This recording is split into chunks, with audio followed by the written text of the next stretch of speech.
மகநதி சீரியல்ல இனிய எபிசோட்ல என்ன நடந்திருக்கு அப்படின்னு பார்த்தீங்கன்னா, ஒரு வழியா தீபாவளி செலிப்ரேஷன்லாம் முடிஞ்சிடுச்சு. அதுக்கப்புறம் எல்லாருமே உட்காந்து கொடைக்கானல்ல இருக்கிற வீட்ட பத்தி தான் பேச ஆரம்பிக்கிறாங்க. "வீடு நல்லா தானே இருக்கு. எதுக்காக விக்கிறீங்க?" அப்படின்னு கேட்ட உடனே சாரதா என்ன சொல்றாங்க அப்படின்னா, இவங்க 2 பேத்துக்கும் பணம் தேவைப்படுது. அது மட்டும் இல்ல, அங்க வீடு பூட்டி தான் கிடக்கிறதுனால வந்து பார்த்தீங்கன்னா, டூரிஸ்ட் வர்றவங்கலாம் அங்க உட்காந்து தண்ணி அடிக்கிறதா பக்கத்துல இருக்கிறவங்கலாம் சொல்றாங்க. அப்படின்னு சொல்லிக்கிட்டு இருக்கிறாங்க. உடனே தாத்தா ஏற்கனவே காவேரி கிட்ட சொன்ன மாதிரி விற்கிறதுன்னு முடிவு பண்ணிட்டீங்கல்ல, அப்படின்னா அந்த வீட்டை காவேரியே வாங்கிக்கிட்டோம் அப்படின்னு சொன்ன உடனே சாரதாவுக்கு பயங்கரமான சந்தோஷம். அதே டைம்ல இந்த வயித்தெரிச்ச பிடிச்ச கங்காவும் யமுனாவும் அப்படியே மூஞ்சி பட்ட பட்டன்னு வெடிக்குது.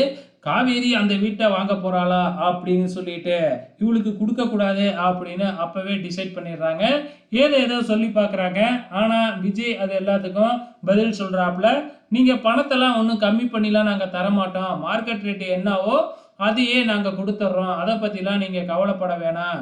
நாங்கள் அந்த வீட்டை பார்த்துக்கிறோம். ஸோ நாங்களே வீடு வாங்கினதுனால வீட்டை விற்ற மாதிரியும் ஆயிடுச்சு, விற்காத மாதிரியும் ஆயிடுச்சு அப்படின்னு என்னென்னமோ சொல்லி பார்க்குறாங்க.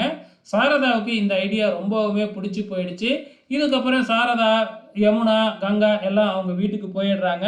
அங்க போயிட்டு இந்த கங்கா பொறாமையெல்லாம் அப்படியே பொங்கிக்கிட்டு இருக்கிறாங்க. காவேரிக்கு மட்டும் அந்த வீட்டை விற்கவே கூடாது அப்படின்னு. அது எப்படி வீட்டை விற்கணும் அப்படின்னாவே எல்லாருமே கையெழுத்து போடணும். காவேரியும் கையெழுத்து போட்டு தான் ஆகணும். ஆனா காவேரி இல்லாம இவங்க 2 பேரும் சேர்ந்து அந்த வீட்டை எப்படி தான் விற்பாங்கன்னு தான் தெரியல.